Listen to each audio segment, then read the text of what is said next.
सभी दर्शकों का स्वागत है। देश के प्रथम प्रधानमंत्री भारत रत्न से सम्मानित स्वर्गीय पंडित जवाहरलाल नेहरू की जयंती बाल दिवस कार्यक्रम 14 नवंबर को क्षेत्र के विधायक देवेंद्र सिंह पटेल की विशेष मौजूदगी में उनके निज निवास पर क्षेत्र के गणमान्य नागरिक अन्य वरिष्ठ नेताओं की उपस्थिति में मनाया गया। इस अवसर पर विधायक देवेंद्र पटेल ने उद्बोधन देते हुए कहा कि स्वर्गीय पंडित जवाहरलाल नेहरू देश के प्रथम प्रधानमंत्री रहे। वह देश के नेता तो थे ही, साथ ही विदेशों में भी उनके बड़े नेताओं में गिनती होती थी। उनके द्वारा देश के निर्माण में बहुत बड़ा योगदान है, जो हम कभी नहीं भूल सकते। आज हम जिस मुकाम पर हैं उसमें नेहरू जी का बड़ा योगदान है। उनके द्वारा सरदार सरोवर बांध, कई बिजली संयंत्र, एम्स का निर्माण सहित कई देश हित के लिए उन्होंने निर्माण कार्य कराया है। उनको बच्चों से बहुत प्यार था, बच्चे भी उनको बहुत प्यार करते थे। इसलिए 14 नवंबर को पूरे देश में बाल दिवस के रूप में मनाया जाता है और सभी दलों के नेता पंडित नेहरू को याद करते हैं। आज मैं उनको भावपूर्ण श्रद्धांजलि अर्पित करता हूँ और सद्भाव से उनको नमन करता हूँ। इस अवसर पर विधायक देवेंद्र सिंह पटेल, वरिष्ठ कांग्रेस नेता पूर्व मंडी उपाध्यक्ष मदन सिंह पटेल, वरिष्ठ नेता वीरेंद्र सिंह राजपूत, वरिष्ठ नेता भूपेंद्र सिंह चौधरी, वरिष्ठ नेता अरविंद मालवीय, पूर्व पार्षद विजय राजौरे, वीरेंद्र सिंह राजपूत, अफजल अली, एडवोकेट कार्यकारी अध्यक्ष यशपाल सिंह रघुवंशी, राहुल रघुवंशी, विधायक प्रतिनिधि ठाकुर हुकुम सिंह, एडवोकेट सहित कई कांग्रेस जन मौजूद रहे।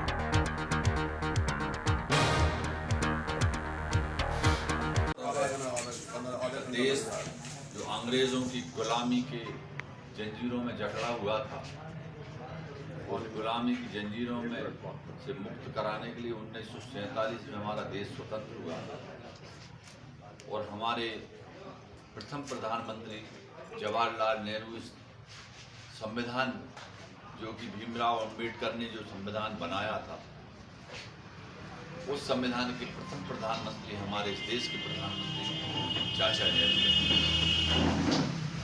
निश्चित है कि चाचा नेहरू, उनको इसलिए कहा कि आज बाल दिवस के रूप में उनका जन्मदिन मनाया जाता है।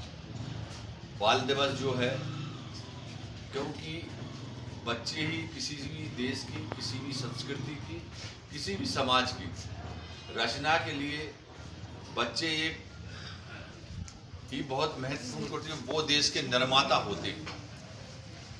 बच्चा ही देश का भविष्य होता है। हमारे युवा पीढ़ी ही देश की भविष्य होती है। चाचा नेहरू के बनते ही, प्रधानमंत्री बनते ही, इस देश में जहाँ सुई नहीं बनती थी, वहाँ देश में आज एरोप्लेन, हवाई जहाज, रेल की पटरियाँ, रेल, हमारे हरित क्रांति और हमारे पूरे हिंदुस्तान में पूरे नदियों पे ऊपर बांध बनाए गए, जिससे हमारे पूरे देश में हरित क्रांति का रूप लिया। आज हमारे देश में जब कहीं कोई नदियों की बाढ़ नहीं थी, बांध नहीं थे, लेकिन सब नदियों के बांध बनाए गए, जिससे किसान हरित क्रांति के रूप में इस देश परिवर्तन हुआ।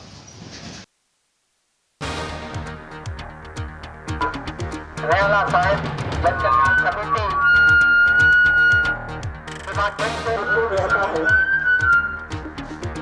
तो हम आपके लिए महत्वपूर्ण योगदान घरों में उनका उपयोग नहीं कर पा रहे हैं और अक्सर होता है अधिक सभी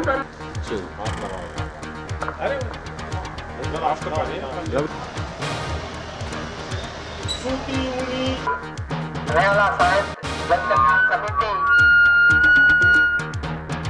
से आपके द्वार आपका आभार। हम निवेदन करते हैं, आपसे आग्रह करते हैं, हमें आप प्रदान करें ऐसे वस्त्र जो उपयोगी हैं, लेकिन आपके घरों में उनका उपयोग नहीं हो रहा है। आप हमें प्रदान करें ऐसे वस्त्र, चाहे किसी भी उम्र के बच्चों पे हो सकते हैं, बच्चियों पे हो सकते हैं, महिलाओं पे हो सकते हैं, पुरुषों पे हो सकते हैं। ऐसे वस्त्र आप हमें प्रदान करें, हम पहुंचाएंगे उन लोगों तक जिन्हें आवश्यकता है ऐसे वस्त्रों की। आपका यह महत्वपूर्ण योगदान उनके लिए मदद साबित होगा। श्री निराला साहित्य जन कल्याण समिति के माध्यम से हम पहुंचाएंगे उन वस्त्रों को उन जरूरतमंद लोगों तक जो अभाव में रह रहे हैं, ऐसे गरीब परिवारों के बच्चों तक, उन गरीब परिवारों तक जिन्हें आवश्यकता है। आपका यह महत्वपूर्ण योगदान। श्री निराला साहित्य जन कल्याण समिति द्वारा सर्दी के मौसम में घरों घरों से जो है कपड़े इकट्ठे किए जा रहे हैं, जो कि मालूम चला इन कपड़ों को निर्धन और गरीबों में बांटा जाएगा। हमारे साथ समिति के संरक्षक हैं श्री सुरेश जी बुदुआ, हम उनसे जानना चाहेंगे क्या अभियान चलाया जा रहा है निराला साहित्य जन कल्याण समिति द्वारा। बहुत समय से ये देखा जा रहा था कि गरीबों को उनकी आवश्यकता अनुसार जो वस्त्र नहीं खरीद सकते हैं, ऊनी सूती, तो उन लोगों तक वस्त्र पहुँचे। इसका एक नर सेवा नारायण सेवा अभियान के अंतर्गत श्री निराला साहित्य जन कल्याण समिति द्वारा प्रयास किया जा रहा है। इन एकत्रित किए गए अभी कुछ ही हिस्से में बरेली बहुत बड़ी है, लेकिन अभी 2-1 वार्डों में ये अभियान चलाया है और उसमें उत्साहपूर्वक लोगों ने सहयोग किया है। भारी मात्रा में महिलाओं, बच्चों और पुरुषों के शर्ट, पैंट, साड़ियाँ, बच्चों के उपयोगी कपड़े, ऊनी कपड़े भी दिए हैं। तो इनका अब वितरण किया जाएगा और अगले रविवार को पुनः ये अभियान इसी क्षेत्र में पुनः होगा। घरों में उसका उपयोग नहीं कर पा रहे हैं और अक्सर होता है अधिक सभी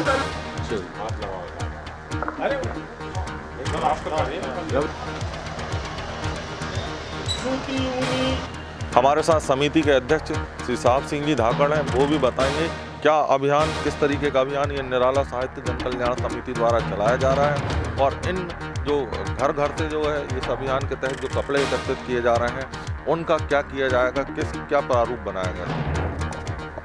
हम लोगों ने एक दिन ऐसा महसूस किया कि जब दीपावली पे सफाई हो रही थी तो हमारे घर में बहुत सारे ऐसे कपड़े जिनको अब हम वर्तमान में उपयोग नहीं ले रहे, लेकिन वो अभी बहुत अच्छी हालत में हैं और कोई ज़रूरतमंद आदमी उनका उपयोग कर सकता है। तो हमने एक प्रयोग करके देखा है, कभी हम इस वार्ड नंबर 6 से कुछ कपड़े एकत्र करके और हम कोशिश करेंगे कि वो ज़रूरतमंद लोगों तक पहुंच पाएँ।